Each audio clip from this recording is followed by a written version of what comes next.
Good morning, good afternoon, and good evening, depending on where you are in the time zone. It is a beautiful day in Palo Alto, California, and thank you for joining us today's webinar, Integrating Computer Vision into Your Application. Just a few housekeeping items. This is a recorded session, and if you have any questions, please drop them into our Q&A, and we will make sure we get those answered. We are excited to present today. And this is, we will send a recorded session out tomorrow. And if you have, again, any questions, we encourage all questions. So with that, take it away, Thiago. Thank you. Hello, everyone. Welcome. Happy Valentine's Day. So my name is Thiago. I'm a software engineer here at LandngAI. And today I'm going to show you a little bit on how to use LandngLens platform and how to integrate LandngLens with your own software using our SDK. Okay, so let me quickly show you more or less what we are going to do today. So first of all, I will show you a real case, a real example project that we can use to show you all the capabilities of LandngLens and the SDK. So I will explain you a little bit about this problem, how to get some sample images using the SDK, how to upload those images and label them in LandngLens, how to train, evaluate your model performance, how to improve that. And then using the SDK again, we are going to run some inferences both in cloud and using an edge device, right? Using your notebook, for example, and that's what I'm going to use. So let's get started. So first of all, what problem we're going to solve today? So I got an example video of a mall haul. So today is Valentine's Day. Everyone probably already bought some gifts for your beloved ones. So we are going to use that video, that example video, to extract some information from this video, from the images in this video. And it's something that you could do in your own data pipeline, or to build a cool app on top of that, right? So what we're going to do is basically counting people at any given time in the hallway of that mall, right? So this could be used, for example, to plan screen positionings on your mall, to show some ads, or to call maintenance when, too many people are together at the same time in the mall. So to do some cleaning, or to plan some events, or you name it, right? You use your imagination on how to extract this information and how to make it useful, extract this data and make it useful information for your business case, right? So we'll do this pretty hands-on. So I don't have that many slides actually. So I would just stop sharing the slides now, and let's dive deep and, put our hands dirty in code and in the platform itself. I will first show you the video, right? I hope everyone can see my screen now. So this is the video, the example video. Let me open here. So this is the video, right? Like a security camera recording people walking through the mall. And what we're going to do is, as I said, extract some images from this video, extract sample, upload that to LandngLens, label it, test our model, create a model, test the performance, and then we're going to use this model using the SDK, right? So the video is kind of long, like 16 minutes. We will just get some examples, sample images from that. So first of all, I already have LandngLens open here. I'm already registered. So before anything else, let's extract some images from the video, right? So I have my Python terminal here. You could use your, notebooks or Google Colab or anything that has Python on. And in this environment, I already have our SDK installed. So the documentation for our SDK is here. And to install the SDK, you basically just pip install the Python package, right? I will skip this step, just copy and paste this command and it should work. You have the SDK installed. I will skip that just to fast forward a little bit because our time is kind of limited. But anyway, you can see that we can import things from our package here, right? So it's already installed. So let's, I will copy a small snippet and explain you here, but let's extract some images from the video that I just shown to you, right? So what we are doing here is importing a simple function from the random package from Python and using LandngAI's video file in image source, right? So what we're going to do is opening the video file here with this statement.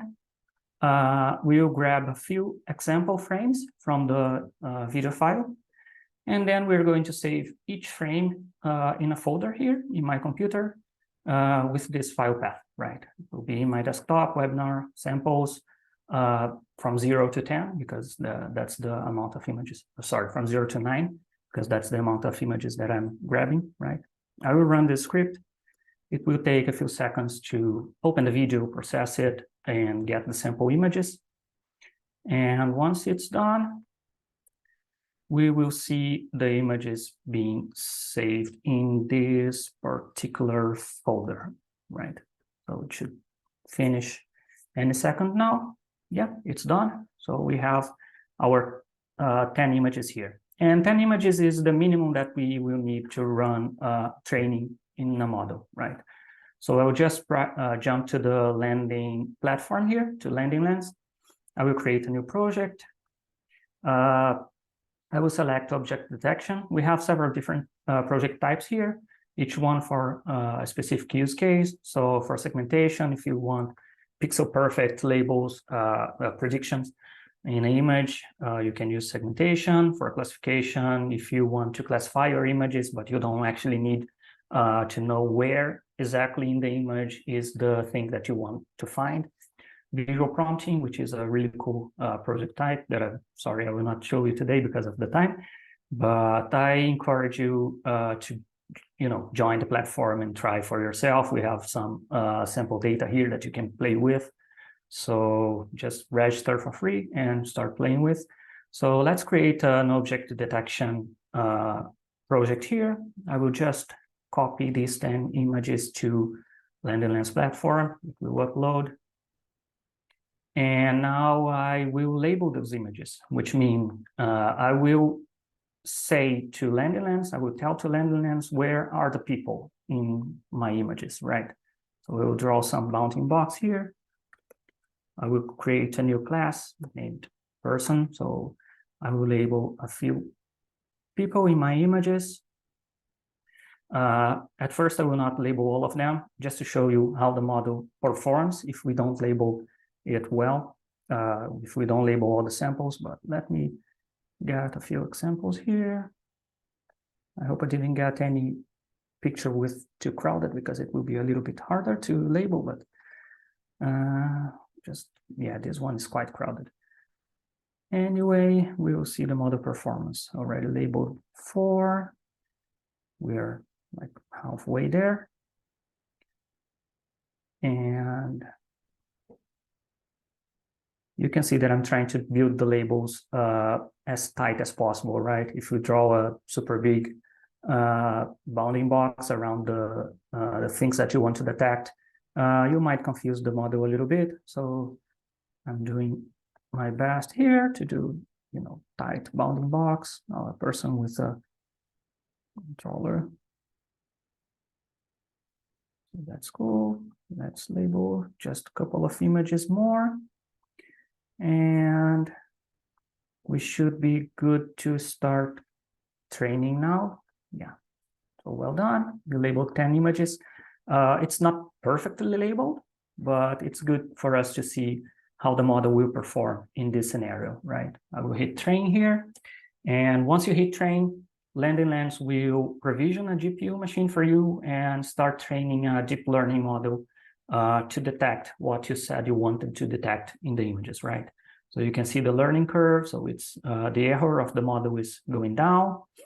It should take not much more than a few seconds to train. The data set's pretty small, so the model will run quite fast. And after that, it will calculate some model performance metrics for us. And you will see that the model will not be amazing in this first iteration, right? We didn't label everything. So when we don't label everything, the model gets a little bit confused, right? So what exactly are you trying to find in the image if you mark this person, but not this one, right? So we will see that we will probably not have great performance. Let's wait a little bit for the model metrics to finish here. It finished.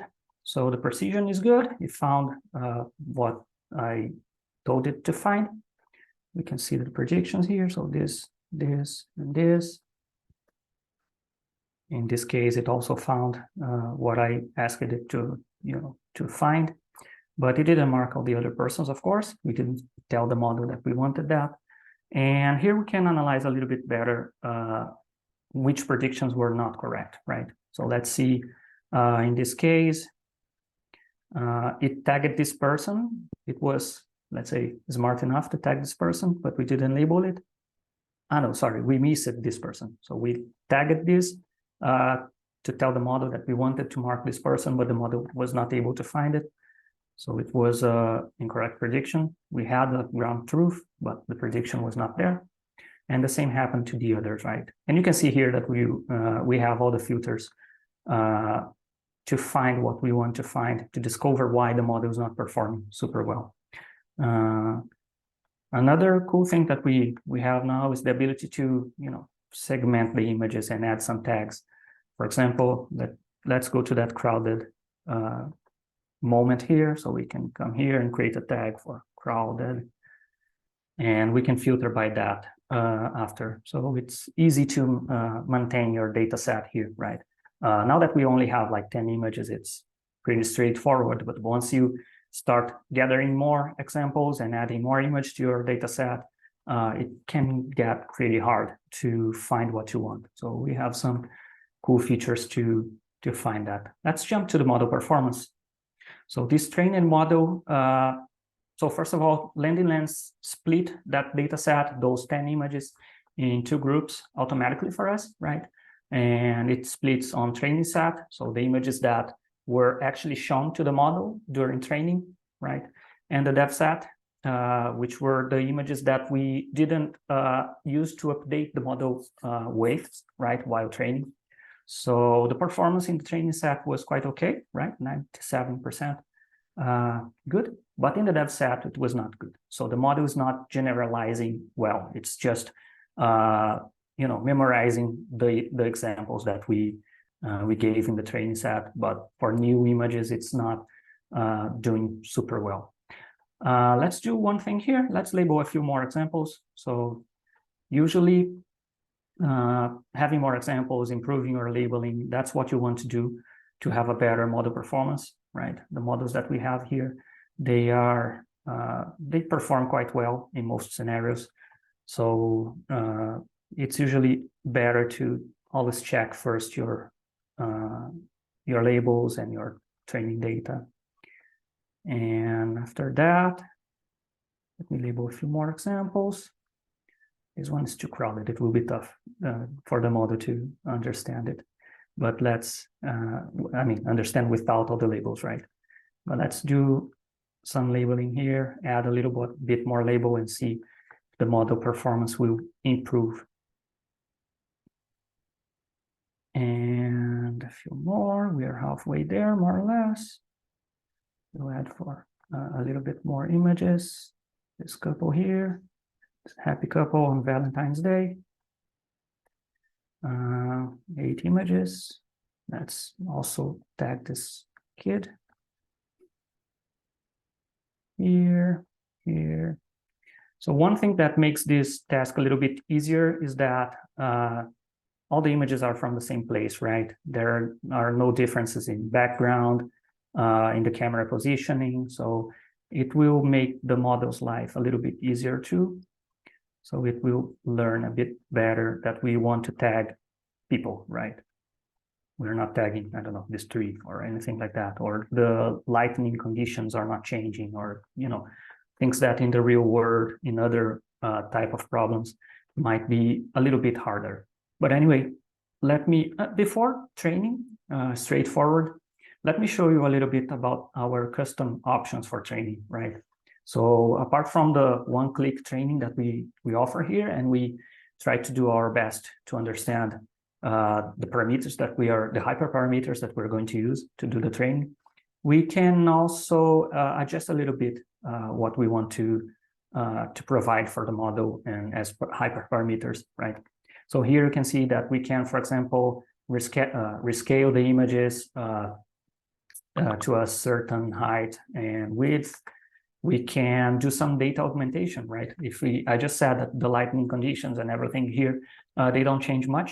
So for this specific case, it shouldn't be that useful, but in your own computer vision problem, you might want to get, to generate some more images that you don't have it, you couldn't collect it in the real world, but you know how to create it. And for example, you can change the contrast of some of the images that you already have to create synthetic data, right? So it could help the model to generalize better, right? You will have your original data and some other other images with different lighting conditions or skewed a little bit to simulate, the camera moving and things like that. So if you don't have access to actually gather this data from the real world, this tool could help to create a more rich data set for your training, right? And you can also change the model, right? Here it's basically the model size, so you can choose to have a smaller model because you know that your problem is easy and you want more performance in terms of speed, right? You want to have faster inferences, you want to train faster, you could choose a smaller model. Or if your model is, if your problem is hard enough, the data varies a lot, you have different light conditions, the image shakes or things like that, you might want a bigger, slightly bigger model. In the trade-off, you will have slightly slower inference time, and train will take a little bit longer also. But anyway, let's go back here. I will just accept the default training hyperparameters and options that LandngLens will choose for me, and I will run another round of training here. So now that I just labeled, I will click in a beta feature here just to see if LandngLens will be able to provide me some suggestions on labeling, right? So you can go to the check label quality. So it will run at the same time that we're running this training. You can see the learning curve here. So the model is actually learning. The error is, reducing each epoch, right? So each iteration, we show the images, the error gets lower and lower. So let's see how the model will perform this time. It's calculating some metrics. Shouldn't take too long. So hopefully the model performance in the dev set will be better now that we have more examples, that we are labeling better our data set. Another cool thing to manage your data set that I didn't explain in the previous round, let's say, is snapshotting, right? So you have your labeled images, you want to maybe acquire more images to put here to show as examples to your model, and you don't want to mess up with the already good enough model that you have, for example, or you want to try another labeling strategy or anything like that.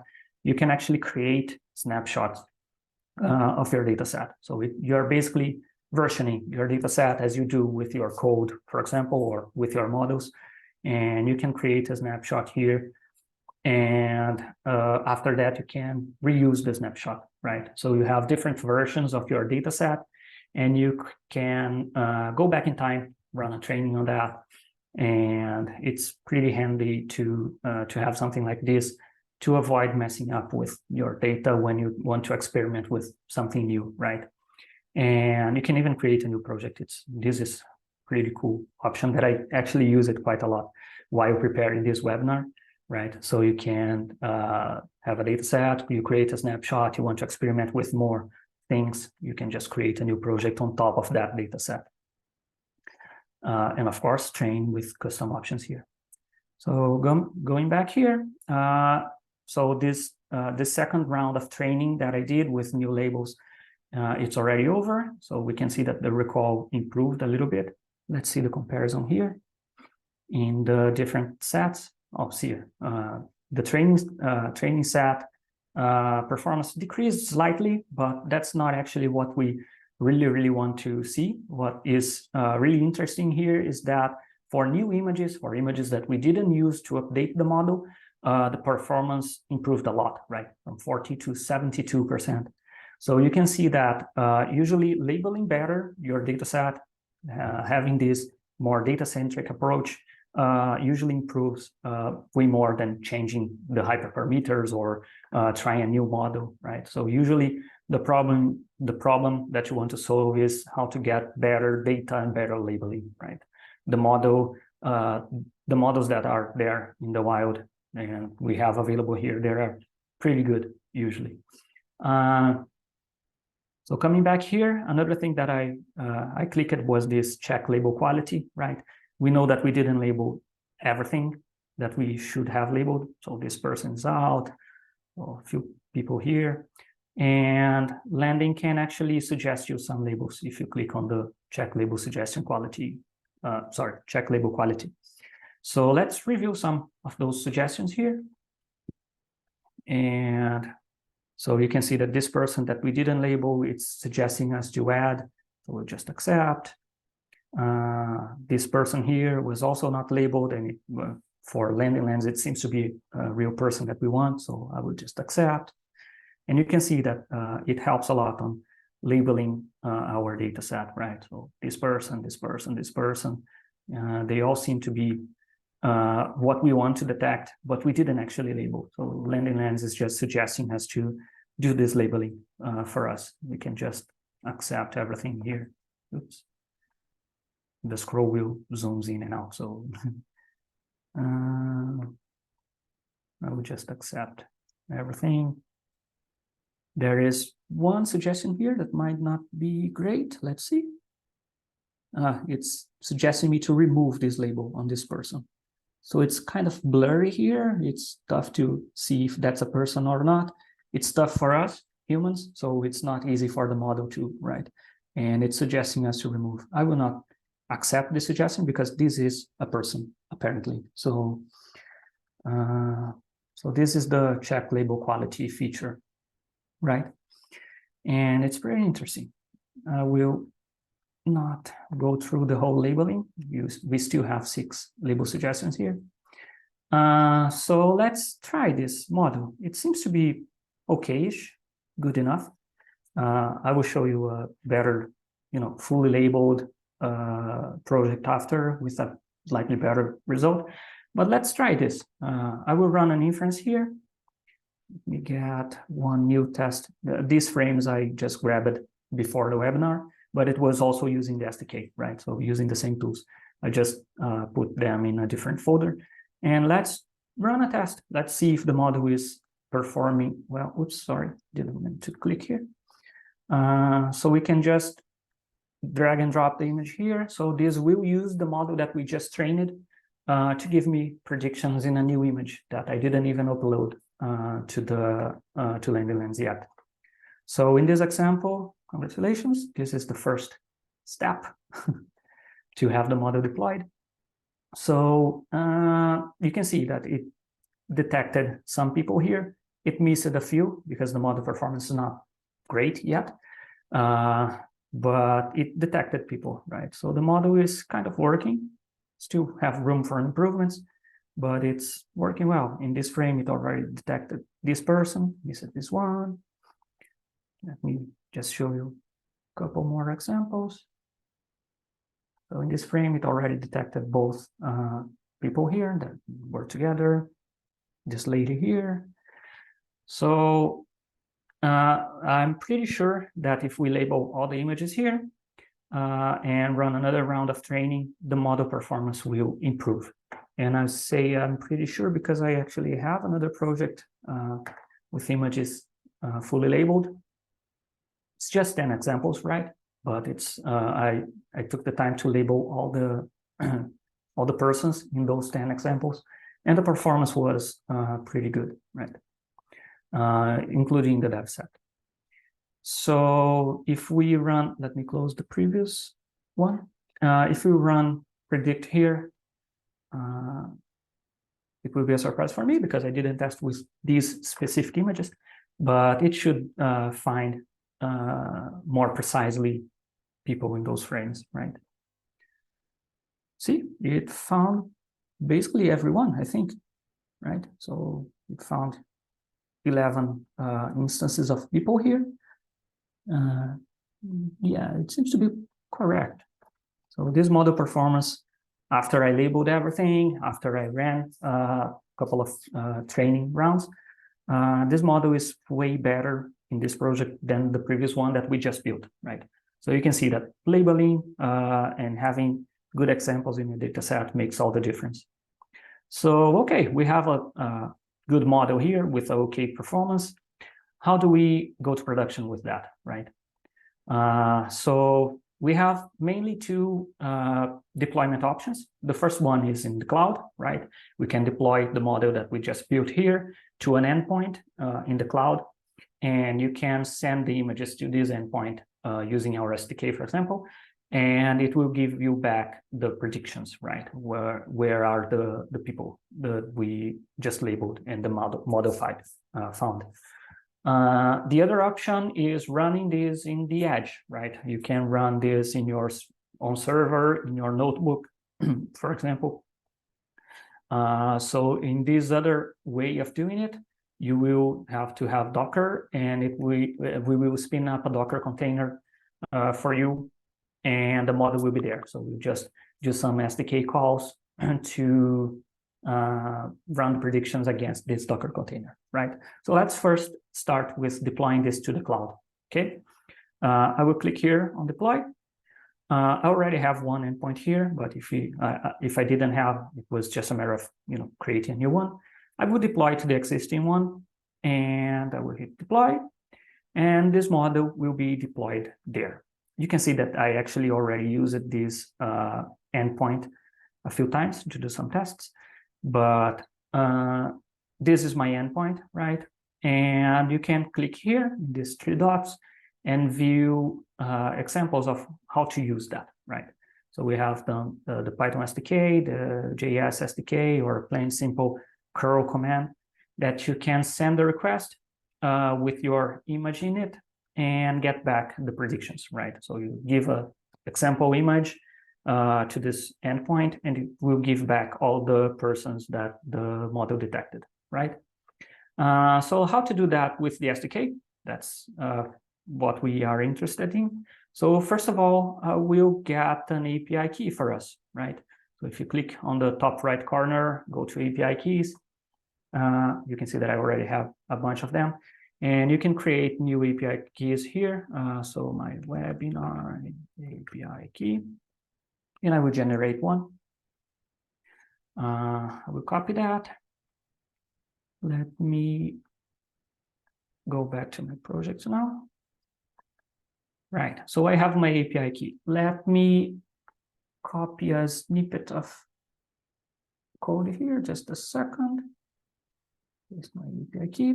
Another thing that we will need is the endpoint ID, right? So since we want to run the model in this endpoint, we need to come here and copy the endpoint ID. I will paste it in my notes here, just a second, and I will use this snippet. So going back to our IPython, or your notebook, or your Python script, or your existing code base that runs Python. Let me paste here, and I will explain bit by bit, right? So this is the endpoint ID. It's exactly what we copied from here in this button. My API key that you saw me generating a new one by going to the top right corner, API key, right? And now we are going to import the same video file image source that we used to extract some images from the video. And I will create a predictor, right? This predictor is a representation of this endpoint, right? I will create this predictor here using the API key and the endpoint ID that we just copied from the platform, right? So what I'm going to do here is opening the video file again, right? Getting 1 image per second as a sample rate. And for each frame that I grab, I will grab only the first 30, so we don't have to wait too much. And for each frame that I grab, I will run a prediction using that frame against the endpoint ID that we just built, right? That endpoint ID that contains our model, I will run the predictions. And you can see here that after that, our frame object will have the predictions property. So it basically will have a list of bounding boxes that were found around the person in that frame, right? And here I would just, print some asterisks with the size of the amount of people that I found, right? So each frame will have a specific amount of asterisks counting the people in that hall, right? It will take some seconds. My computer is not super fast, but it will take some seconds to open the video, parse it, and get us the frames. We have other image sources also. You can see it's already running. So for each frame, it's sending a request to our cloud service to that endpoint ID that we just created, right? So basically, apart from parsing the video, nothing's running in my notebook right now. It's just getting the video frames and sending to LandngLens endpoint that we just created, right? And in each frame, you can see how many people were found in that hall, right? So that we can see that the most crowded moment was probably like here, in the beginning of the video, in the second, number 10. We counted a lot of people, and we had some seconds with fewer people, right? Like 9, 10.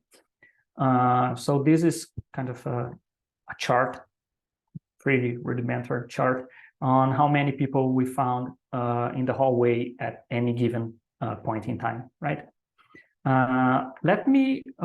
Doing this is fine, but let me regenerate the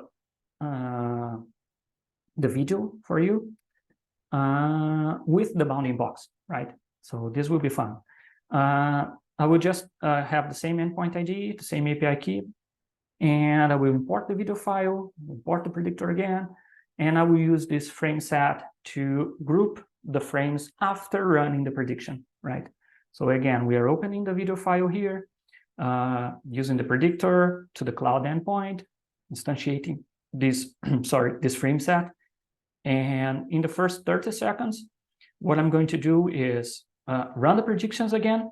But apart from just counting, I want to overlay the predictions on top of the images, the original video that I have, right? Each frame, for each frame, I will run the predictions and overlay the bounding box on top of that. And I will append those frames to this new frame set object. And in the end, I will save the video file with the overlay, right? So I will include the predictions, and the frames per second will be the same sample rate that we got the video in the first place. So let's run 30 predictions here. It's processing frame by frame. And once finished, where did I save? Yeah, in my TMP folder. Let's see that video in the TMP folder. Go to the TMP. What was the name? Predictions.mp4. So this is the video. You remember the original video, right? It didn't have any bounding box, but now we have bounding boxes. So we basically recreated that video surrounding people with these white boxes, and we can kind of debug that the model is performing well by looking at this, right? Apart from, of course, debugging using LandngLens. One interesting thing here is that we can see the history. Let me just refresh this.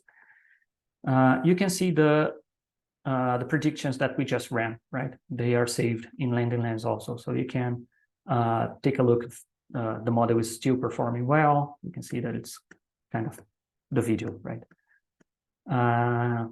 you can always inspect your production usage of the model to see how many inferences you're running, if the model is missing people here in the hallway. So it's cool. LandngLens has some really cool features for following up after training to see if your model is still performing well in production, right? Okay, so I just shown you the first way of running predictions, right? Which was running it against the cloud. But what if you want faster frames per second, for example, right? If you want faster inferences, because of course our backend is super good, our cloud server are pretty good for running inferences, they are super fast, but there is still the internet, right? What we were doing here was actually uploading each image to the server. And there is only so much we can do about the internet bandwidth, right? So if you want to run something more real time, it will not be possible, right? You need to stream all the images to the internet all the time. It will consume a lot of bandwidth. It might not be enough in some use cases. So if you want, for example, to have like 15, 30 frames per second predictions here, it will not be good, right? To send all the images all the time to the internet. So one thing that we can do is actually running a container deployment, right? There is this option here. It teaches you how to run the container deployment. But basically what I will show you here is how to get a license, right? For the container deployment. And how to spin up the container with your model in it, right? So you can run inferences locally, right? In your own data center, in your notebook, or you name it, any hardware that you want. And this will yield you a better throughput, right? You have a way to run inferences faster, so you can run more inferences. So I'm going to show you the commands right now, right? So first of all, let me copy here. So this command here will give you a license key, right? It's using my API key here. So let me get a license for the Docker container. So new license provided. This is the license. Already had a license here. So I will, oops, sorry, pasted it wrong. I will just run the container here, and you can see that I will run it on the port 8000. I will allow the container to use the GPUs, and I will use my license key, and I will use my API key and my model ID. And how do I get my model ID? So basically, you come to the model, you see which one performs better here in your dev set. Of course, you can add a test set for more real-world precision here, right? And run evaluation on that. And you come here and you copy the model ID. Pretty straightforward. That's exactly what we're going to use here. So this -m, the model ID here. We'll paste it. I think it was the same. And once we spin up the container, it will create the model runner container here. It's downloading my model, right? Directly from LandngLens using my API key. Once this finishes downloading, I will show you how to integrate that with the SDK. So coming back to my IPython terminal here, or again, your notebook, Google Colab, your own production software. So, okay, just paste it. And let's see if it finished. Yeah, it finished downloading. The model is ready. Right, so we have our model running locally here. I have a GPU. Let me be honest. I have a GPU. It's not running on CPU, right? I have an NVIDIA, but it's a pretty old one, to be honest. So if you have a more recent, more powerful GPU, you can expect even faster inferences. This one is probably like 4 or 5 years old. But it will be good enough for our case. So what I'm going to do here is replacing that predictor that we used before, which was the cloud predictor. I will replace that with edge predictor now, right? So basically I'm pointing our predictor to localhost in the port where I spinned up the Docker container, right? And all the rest is pretty much the same. I'm again opening the video file. For each frame, I will just run a little bit more inferences now this time. I will run 300 frames, right? And for each frame, I will run the predictions using the edge predictor that I just instantiated up here. And I will print the same asterisk just to show you how many people in each frame we had, right? Now that the model is here, let me hit enter, and it will, again, first of all, parse the whole video, right, to get the frames. And once we start seeing the asterisks being printed, it's running inferences locally. And you can see that it's way, way faster, right? It's not uploading anything. It's not sending the images to the cloud. So this way, you can run inferences way faster than you would be able to run in the cloud, right? So you can see how many people you had in the hallway in each second. As of course, this is running frame by frame, right? As a future improvement, you could, for example, have a tracker on the people, right? Because if you just sum this column here, it will not be the accurate number of people in the hallway, right? At all times. It just giving you the number second per second. So as a future improvement for this test, you can do at home, add some trackers to avoid counting twice the same people if they are appearing in more than one frame, right? But anyway, you can see that it's super straightforward, right? In like, I don't know, 10 lines of Python code, you have a way to integrate with a trained and good performing model that you just build by, clicking in LandngLens and labeling things, right? So this is the power of LandngLens and the SDK, right? You can think of your use case. You can, we took like 40 minutes to build something useful already, right? So you can just start and test your model, test your idea, test all of your hypotheses for a new product, or how to integrate machine learning into your data pipelines at work, or extract useful information from unstructured image data that you probably already have landing around, lingering around in your system, and not extracting anything useful from it.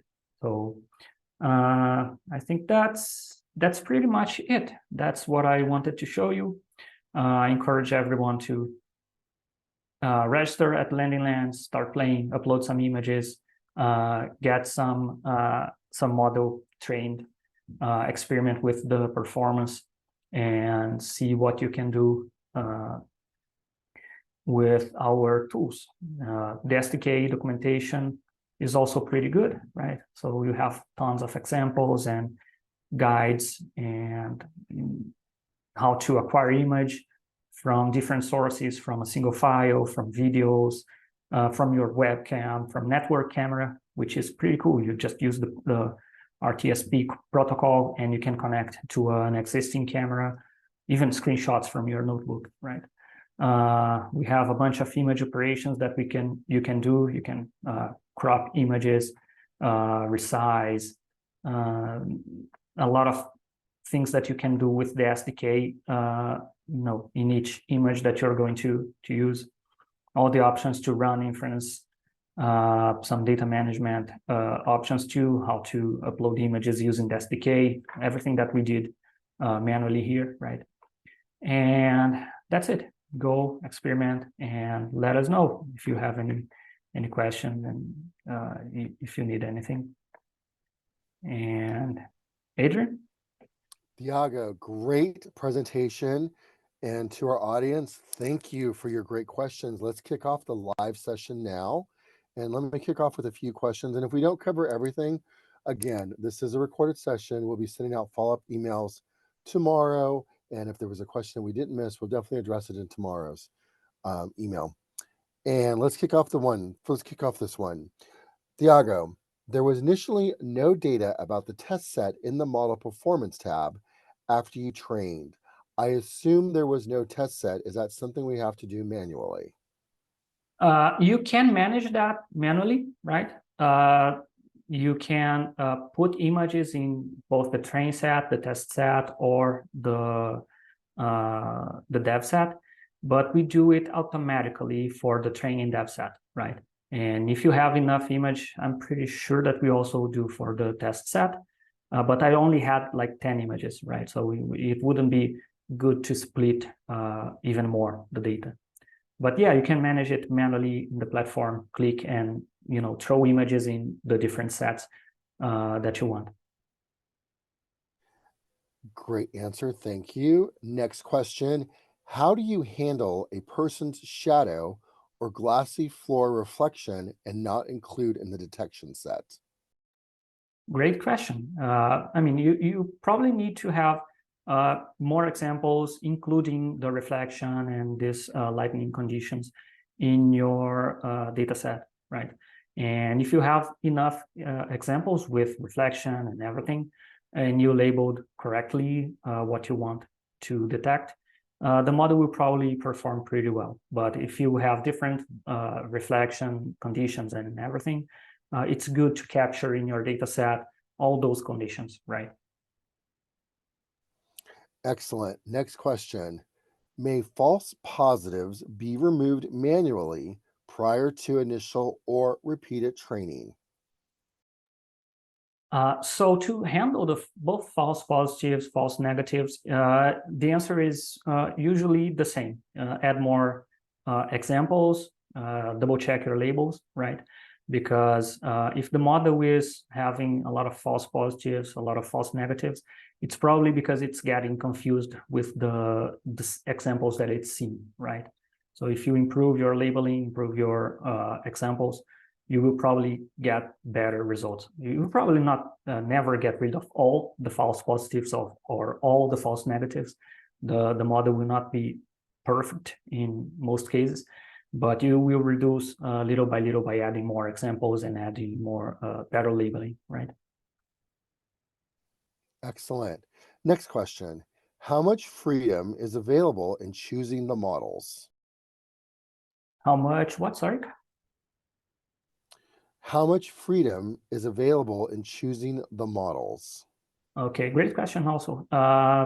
We have a few options that our machine learning engineers have chosen here. So usually you have like 2 to 3 different model types that performs better in all the cases that we saw in the platform. So we have our machine learning engineers here always checking the performance with the projects that we have and trying to improve and try to get the better hints, the better hyperparameters, the full hyperparameters, the best models. So you usually have like 2 to 3 options to choose from, and they fit like 99.9% of our use cases. Great. Another question, is there a way to chain different models together? For example, start with an object detection model to focus on important parts of the image, then chain it with a classification model to classify important parts. That's an amazing question. Yeah, you can actually. So the idea would be to have 2 different projects in LandngLens, right? One with the broader images, let's say, and you label the areas of interest on that. And the other project, you can like crop those images, crop the area of interests that you want to classify on, and send these images to the other project, to the classification project. And using the SDK, you can just create 2 different predictor objects, right? One pointing to the object detection project endpoint, and the other predictor pointing to the classification, right? The SDK itself has the ability to crop the predictions from the bounding boxes. So you can present the image using the first run inference using the first predictor, the object detection predictor, and crop those predictions and send to the other predictor, right? So it's there is a way, it's pretty straightforward also. You just need to split those 2 computer vision tasks, right? And use the SDK to put them together. Awesome. We have a time for just a few more questions. Second to last question. How could we understand that the model is not overfitting? Great question. So you need to check the dev and test set, right? Once you upload the images, you label everything trained, go to the model performance check screen and see if the performance on the dev set and then on the test set are good, if they are improving. If you have amazing train performance, but poor dev performance, the model is overfitting, right? It's just memorizing the examples that it saw during training and not generalizing well for the dev set. And our last question, which pre-trained models are available in LandngLens, if any? Which detection network architecture was used in the demo? If I recall correctly, it was RedPoint. You can actually see which architectures we are using if you go to the advanced training, right? You have the train button on the right, you have like an arrow pointing down. Click there, go to the advanced settings, and you can see the architectures that we are using. Excellent. Great questions. We really appreciate those. And again, if we missed your question, we will definitely do a follow-up tomorrow when we send the recording. What I want to draw your attention to is we'd like to offer everybody on today's call a free consulting with a Landing AI CV expert. It's roughly going to cover understanding your business needs, your use case, a feasibility assessment, solution recommendations, cost considerations, and potential next steps. And there is a link to schedule time with me. Again, that link will also be in the follow-up email. But we would really encourage you, if you have questions and you're trying to figure out how to get this started with your organization, or if you have it started, we would welcome the opportunity to talk to you. Again, it's a free consulting with an Landing AI CV expert, and feel free to take advantage of it. Thiago, if you can go to the next slide, please. Thank you for today's Q&A. There was a great session with Thiago. I just want to encourage you again, sign up for LandngLens for free. Join our community and also encourage you to sign up for our newsletter because we keep a lot of current information with regards to our webinars, upcoming events. And with that, thank you. Have a great day and happy Valentine's Day.